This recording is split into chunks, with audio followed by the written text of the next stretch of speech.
त्याचं कुठेही पंखातलं बळ कमी न होवं, मनामध्ये जी अशा सगळ्या प्रश्नांना भिडण्याची त्याची एक आस आहे, एक प्रामाणिक इच्छा आहे, आणि त्या इच्छेनं आज तरीही वृत्तपत्र किंवा माध्यमातल्या स्पर्धेला तोंड देण्यासाठी ज्या जिजिगीषू वृत्तीनं तो उतरलेला आहे अभिजित, तर त्या अभिजितला आपल्या सगळ्यांचं प्रेम, आपल्या सगळ्या सदिच्छा आणि या सगळ्या लेखकांचं एक प्रचंड पाठबळ मिळो, समाजाचा वाचक वर्गाचा एक अतिशय मोठा आधार मिळो. कारण शेवटी असं असतं ना की अस्तित्व हे वाचक किती वाचतायत त्यावर अवलंबून असतं. आजच इतकी मजल मारली आहे तर पुढं काय, ह्याचं उत्तर कदाचित मला असं वाटतं की अभिजितने दिलेलं आहे त्याच्या कामातून. अभिजितच्या बरोबर काम करणारी ही जी सगळी अननुभवी आणि अनुभवी अशी जी त्याची शिलेदारांची फळी आहे, ती सुद्धा काय कशी काम करत असते हे आपल्याला माहिती आहे.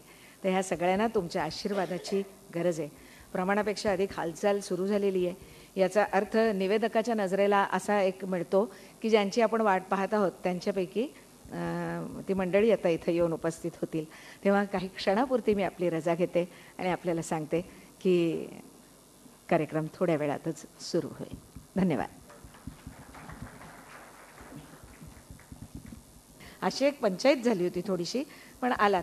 अर्थात ही पंचायत काही आपण करत नाही आहोत, रहदारीनं ती चोख काळजी घेतलेली आहे आणि पावसानं त्याला हातभार लावलेला आहेच. असो, ही जी सगळी गणमान्य व्यक्तिमत्व इथं आलेली आहेत. अजून कार्यक्रमाला थोडासा वेळ आहे, तर मी असा विचार करते की नंतरच्या कार्यक्रमामध्ये माननीय केंद्रीय कृषी मंत्र्यांच्या एकंदरीतच गजबजलेल्या अशा दिनक्रमामुळे आपल्याला खूप वेळ मिळणार नाही. पण मी या व्यक्तींना इथं बोलावते आणि त्यांचे विचार त्यांना मांडायची एक विनंती करते. सर्वात पहिल्यांदा विश्वकोश निर्मिती मंडळाच्या अध्यक्षा ज्येष्ठ लेखिका डॉक्टर विजया वाड यांना मी व्यासपीठावर बोलवते.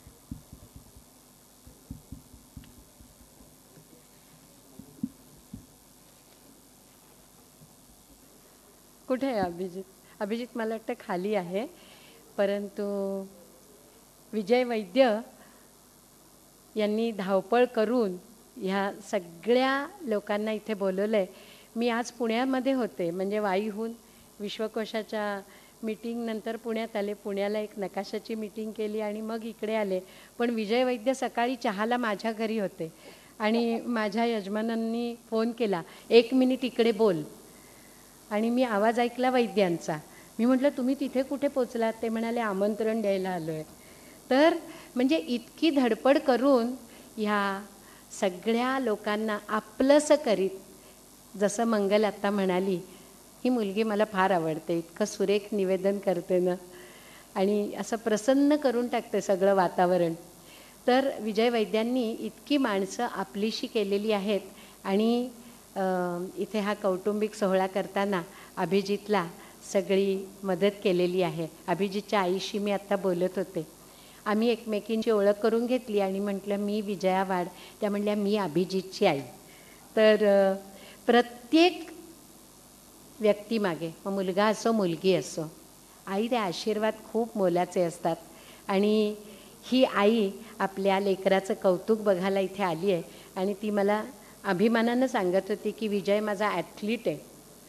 तर आणि खूप म्हणजे हेल्थ कॉन्शियस असे त्याचे सगळे प्रोग्रॅम्स चालू असतात आणि आपल्या बिझनेसबरोबर वृत्तपत्रामध्ये मुसंडी मारून समाजातल्या अन्यायाला वाचा फोडण्यासाठी त्यानं हे दैनिक काढलेलं आहे.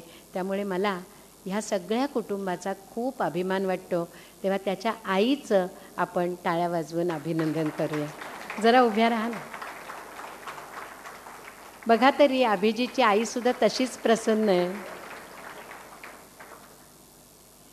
विश्वकोशाबद्दल सांगायचं म्हणजे आता मी ही संधी घेते कारण तुम्ही सगळेच इतके रसिक आहात आणि विश्वकोशाचा 17वा खंड प्रकाशित झाला.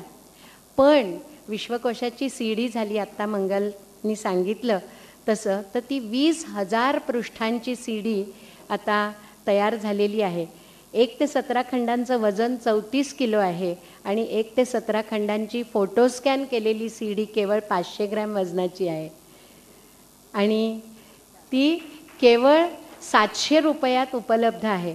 विश्वकोशाचे खंड 1 ते 17 घेतलेत तर 175 गुणिले 17 इतके पैसे मोजावे लागतील, पण आपल्या कम्प्युटरवर केवळ 6 सीडींचा हा संच 500 ग्रॅम वजनाचा तुमच्या पर्समध्ये सुद्धा राहील असा तुम्ही सहजपणे त्यातलं कुठलंही पान बघू शकता आणि विश्वकोशाचा ज्ञानाचा खजिना जो मराठीमध्ये आहे तो आपण सहजपणे आपल्या घरी संगणकावर, आपण जर खूप कॉम्प्युटर सॅव्ही नसाल तर आपल्या मुलांद्वारे बघू शकता आणि सहज ओपन होईल अशी ही सी डी आहे.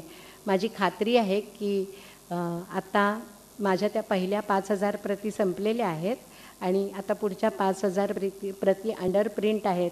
माझी खात्री आहे की इथला प्रत्येक मनुष्य विश्वकोशाच्या ऑफिसाला भेट देईल आणि तिथून हा सी डीचा संच घेऊन जाईल. धन्यवाद. विजयाताईंचं मला खरंच कौतुक वाटतं आणि ह्याच्यामध्ये कुठेही म्हणजे अत्यंत प्रामाणिकपणानं मी सांगते आपल्याला की विश्वकोशाचं इतकं कामाचा बोजा असताना, त्या संदर्भामध्ये इतके वेगवेगळे निर्णय घेत असताना त्यांचं विविध वृत्तपत्रातलं जे लेखन आहे ते आणि स्वतःचं असं लेखन, शिक्षण क्षेत्रातलं त्यांचं काम, हे सगळं अथक चालू आहे. आनंदीलाल पोद्दार संस्थेचं तुम्ही, मला असं वाटतं की त्याच्या विश्वस्त म्हणून सुद्धा तुमचं काम चालूच आहे. म्हणजे ते सगळं चालूच असतं. तुमच्या दिवसाला तास किती असा प्रश्न मला नेहमी पडतो आणि असं वाटतं की देवा ह्यातलं अर्ध जरी माझ्याकडे आलं असतं तरी थोडंसं माझं अधिक कल्याण झालं असतं. ते नाही आलं, आता जाऊ दे. पण अशा तुमच्या सगळ्या मंडळींचं कौतुक करता करता सुद्धा आम्ही खूप शिकत असतो. आता तुम्ही म्हणालात ना, बरं झालं सांगितलं ते, कारण त्या विश्वकोशाची सी डी, मला असं वाटतं की दुसरं काही भेट देण्यापेक्षा आता अशा विश्वकोशाच्याच सी डी घेऊन त्या मला सगळ्यांना आपल्या स्नेहानं भेट द्याव्याशा वाटतात आणि ते करण्यासाठी तर मी नक्कीच तुमच्याशी संपर्क साधेन. गिरिजाताई किरणा मी इथं बोलावते. त्यांना जन्मठेप झालेले कैदी हे आई म्हणून ओळखतात. त्यांच्या आयुष्यात प्रकाश निर्माण करून त्यांच्याशी संवाद साधत आज त्या अनुभवातून येणारं संचित आपल्या साहित्यातून वेगवेगळ्या प्रकारातून त्या मांडतायत. तो आपलं मनःपूर्वक स्वागत करते. आणि आई हा सन्मान तुम्हाला लाभलेला आहे किंवा माई हा सन्मान तुम्हाला लाभलेला आहे, तो त्या कैद्यांनी मला असं वाटतं की उत्स्फूर्तपणे दिलेले हे सन्मान आहेत. तर हे जे तुमचे अनुभव आहेत ना, त्यावर असं थोडक्यात प्रकाश टाकता येईल का तुम्हाला?